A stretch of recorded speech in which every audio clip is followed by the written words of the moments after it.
Hey, welcome to another episode of Legion Elite Motorsports. I'm your host, Isaiah. And on today's episode, we're going to be putting on the turbo manifold and turbo downpipe, which is all one piece. And we're going to be installing the motor mounts, the new ones. So let's dive into it and see how it goes. Okay, kicking this video off with these self-locking nuts. You see how it's crested there in a triangulated shape? These are self-locking, so once you thread it up to here, the rest locks. These are pretty decent for the price. You can get them at your local AutoZone. It's M8 1.25 for these thread pitches, and you can get a box of this for, I believe, around $7 to $8. So these actually come with the studs, where you can actually put a, I think it's a 8mm or 7mm on here, and actually screw in the stud. But I'm not going to be using these because there's a length maximum, and stock length is perfect. But in certain cases where you're able to use these, whether it be intake manifold or exhaust manifold, not bad. So we're going to take all of these off, and we're going to put on the exhaust manifold gasket, and we're going to put on the exhaust manifold, including turbo with the downpipe. So let's get to it. Okay, so now got all of the nuts on there. Now we got to tighten them down with a 13mm. I highly recommend a wrench and kind of take it from there. And then we'll get to all of the other fittings and fasteners. So let me get that, tighten this up, and we'll be good to go. Wow, look at that. Looks like $1 million. Well, something close to it, but now that all of the manifold bolts are tight, we have some accessories to attend to. One of which is the oil feed, which bolts to the head right here.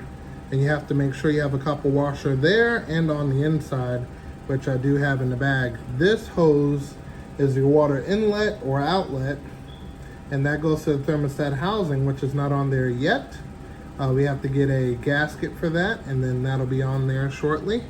And then we have the output for the turbo, which is on the car. Then we have a water fixture that goes right here. There we go. Which we have that one. We're gonna put that one on. And then, last but not least, we have the oil return, which goes right there. Alrighty.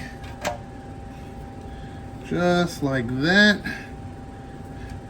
Tighten that up, and then boom, that'll be good to go. So, we're going to get all of these fittings. One for the feed, which goes right here. 2, water. 3, water. 4, return. And then the turbo should be good to go. All right, so we got this bad boy on. We got this one up here to the head. We're gonna do the thermostat housing next. And then we got the return line here, plain and simple. These little guys will burn off, hopefully soon. Then, yep, that is it for the turbo manifold. Next, we gotta do the thermostat housing. So we're gonna move the engine and do the thermostat housing. All right, so a little bit of silicone right back here. Make sure that gasket is happy. Then we have the water line that goes directly into it. We have to remember to tighten it so we won't forget once the engine's in the car. So we're gonna do it now so we don't have to worry about it. This one goes to the overflow bottle. This one goes to the radiator hose. That's simple enough. We got a couple sensors here. And then we have the heater core that goes to the firewall. So that's that there. And boom, we should be good to go. So let's move on to the next thing. Okay, which brings me here. It is time to take out these stock motor mounts and put in the torque solutions. So we got them here. And we're gonna start taking out the old motor mounts and installing the new. So let's see how this process goes. Now, I'm assuming that these screws might need to be changed because they're a little, probably too short, but we're gonna see. This one will be fine. This one already comes with new screws. So let's take these out and let's see if we need to go to a store and lengthen the screw and by how much. So let's see. Okay, so I'm noticing on this one, of course, this is gonna fit the same. So that part is in, but not tight. Then the bolt for the front basically has to be double the length, and then that'll be good to go. So I'm gonna see if I can get this double the length.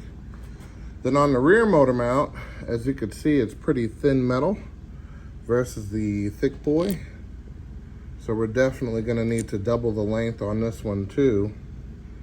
And I think that should be good to go. So I'll give you guys some specs as soon as I hit the store. And yep, we should be good to go there. So we can put this one in position. All right, just like that. And then we'll get some new bolts. And then the transmission, this one comes with new bolts. So let's see about getting this one off. This one is pretty straightforward, bolts in like factory. And I might need to double check the bolts that go there, because they might need to be extended also, but I'm pretty sure it should be okay. So let me see. That's for the transmission. Yeah, we should be good. All right, so for the transmission side, we have to pop these off and get to the screw. So I'm gonna lift up the car and make it a little bit easier. All right. Okay, so we got the transmission mount 100% in, and it rained. And we got the plugs back in. So everything is perfect. So now we gotta go to a hardware store to get the front and rear motor mount screws, and boom, we should be good to go. All right, so we got the new bolts. I'm gonna actually get some washers to pop in there too. I don't know why, but that didn't cross my mind for some weird reason. But, so it's very important to remember the length of this. So factory is 25 millimeter, which is way too short, especially for the rear.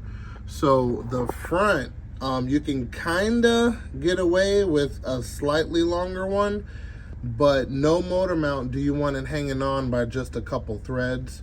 So this one, I have it lengthened to 35 millimeter, and then these are 45 millimeter, and it's perfect. You have room to add a washer, you have room to do whatever you want, and just like that, all 4 motor mounts are in there and ready to go.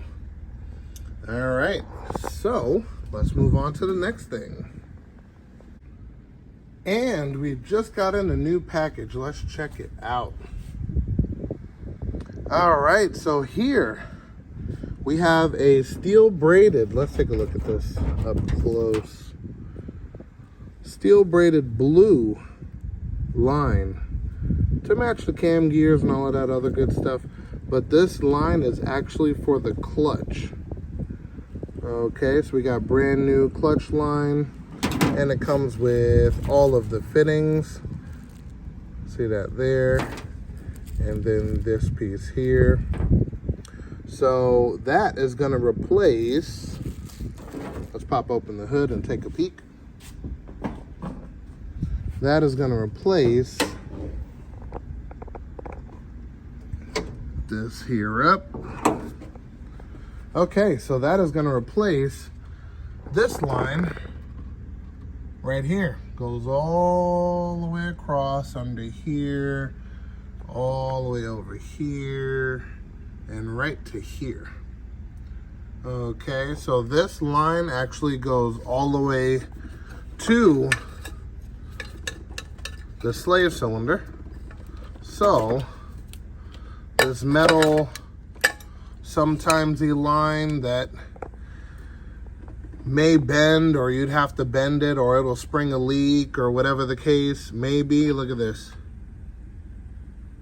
All of that is going away. And we're gonna have a new slave and new cable.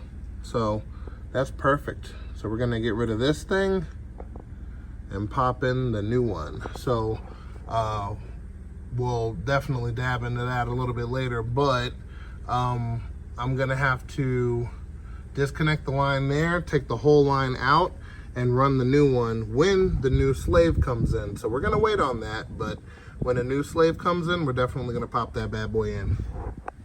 So that's a big difference.